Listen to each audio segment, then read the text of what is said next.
Magandang buhay everybody! Nasa day 24 na ako ng aking vacation 2025.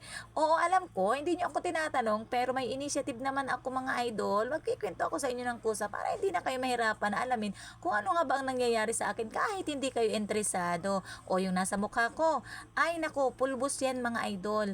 Mantakin mo ba naman kagabi? Napakainit. Sobrang init. My goodness. Kaya naman para maibsan ng init natin, itinaktak natin ang pulbo natin sa mukha at yung mga mapaputing yun po ay pimple remover. At eto nga, may dalawang bata tayong uukrayin ngayong araw na nagtitinda ng empanada. Tinikman natin ang empanada. Ayan, sabi ko ang data isosoli ko kasi nga para matakot yung dalawang bata ay nako po. Dahil nga wala naman tayong gaanong aktibidades ngayong araw, eto na lang ang aking pinagdiskitahan, ang bagong bili natin na auto face tracking device natin na nabili sa TikTok. Sale kasi siya. Yung auto face tracking device na yun, kusa siyang nagmo-move, o, diba? Kaya lang ang napansin ko, parang ayaw niya sa akin kasi ba naman, o tingnan nyo, ayaw niyang mag-center, hindi na si sentro yung pagmumukha ko. Hindi yata niya gusto yung ating pagmumukha, guys. Para nga pala sa kabatiran nyo, itong empanada ang unang pagkaing lumapat sa aking tiyan ngayong araw. Yan. Ang kaulam natin dito ay suka na may kaunting kape, sarap ng higop natin mga idol. Ang complete information nga pala nitong device na ginagamit ko ay 360 degrees, auto face tracking selfie stick, tripod. Pagkatapos nga nating lantakan ang ating nabiling empanada, hinarap naman natin ang pagwawalis sa ating paligid. Gamit pa rin natin ang ating 360 auto face tracking selfie stand, tripod. My goodness, so hindi na tayo nahihirapan na magpalipat-lipat nitong ating cellphone. O, di ba kusa niya akong sinusundan? Ay, nakabonggang taray. Nakakabano talaga itong ito device na ito. Wakas, nakatapos din tayo magwalis ng harapan at sunod nga nating hinarap ay ang pagkain ng almusalan. Alam nyo ba ang pagkain namin ngayong almusal? Nako po, ang masarap na noodles, paborito ng mga inchik. Dahil nabanggit natin ang inchik, ngayong araw, ididemo ko sa inyo kung paano gumamit ng chopstick sa pagkain ng noodles. So panoorin ninyo ito ha!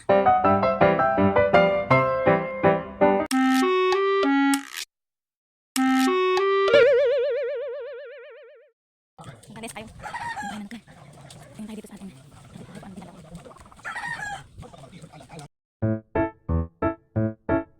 Kung kayo ay mahilig kumain ng pakwan, ang video tutorial na ito ay para sa inyo. Panoorin. Let's go!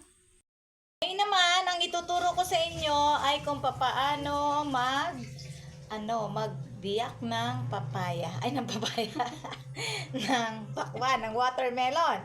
O, ganito ang una ninyong gagawin na. Siyempre, kailangan nyo muna ng chopping board. O, ay. Ninirbyos na lang yung pakwan, kakasura. Ay, para itong may regla lang, kakasura. Yan, dalawang tapos, ganito. Yan, ganon.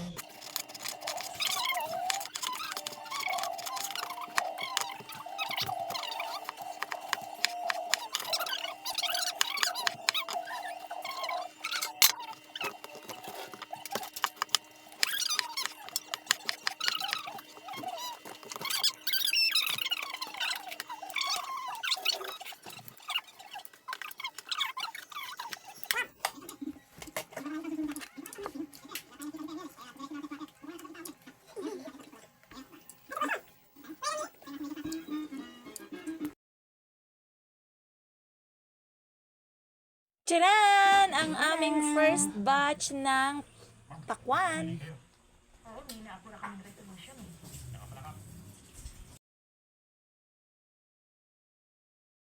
Tcharan! Movie marathon kami ngayon. Oy, may batch number 2 kami ng pakwan. This time, mapulang-mapula siya. Kanina, nahihiya or mahihiyain. Ngayon, ako po, my goodness, ang taray, ang gitil ngayon. Red na red ang aming second batch ng pakwan. At malamig siya. Yun pa, bonus na yung malamig. bagong dating siya. Thank you nga pala sa aming sponsor ng pakwan. Di namin alam kung sinong sponsor pero salamat. Thank you so much. Yan, nakakakain po tayo ng pakwan ng libre. Ay nako, salamat po. Ang pula-pula ng aming kakaining pakwan. So, ayan, masaya ang ating movie marathon ngayon. Si Lito Lapid ang pinapanood namin kasi ayaw nung mga kasama ko dito ng ibang pelikula. Gusto nila ay yung mga action-action. Ako rin pala, gusto ko rin ay action. Yan, kainan na naman. At may bonus pang malalaking milon. So yan ang nangyari sa lula nyo ngayong day 24 ng kanyang vacation 2025. Thank you for watching.